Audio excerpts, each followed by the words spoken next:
The overall goal of this procedure is to label specific subsets of neurons in the chick hindbrain and to trace their axonal trajectories and targets.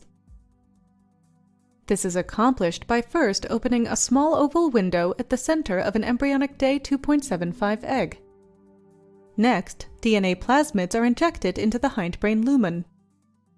Then, the hindbrain is unilaterally electroporated to allow expression of the constructs in the desired neuronal group, and the egg is incubated.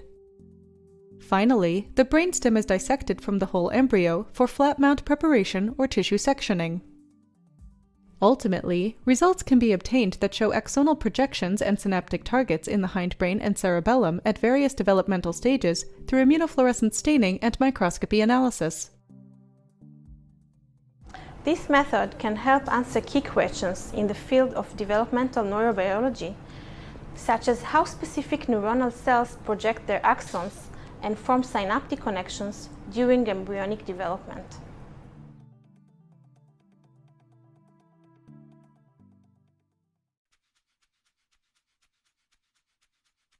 To prepare eggs for electroporation, incubate them at 37 to 38.5 degrees Celsius for 65 to 70 hours until they reach stage 16 to 17.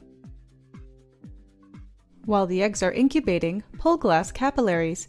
Connect bent L-shaped gold electrodes with an adapter holder to the pulse generator.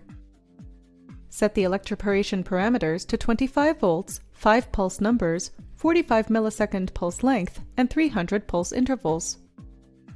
Prepare a mouth pipette, a 10 milliliter syringe needle, parafilm strips, a soft brush, sharp dissecting scissors, and 25 milliliters of sterile PBS. Prepare an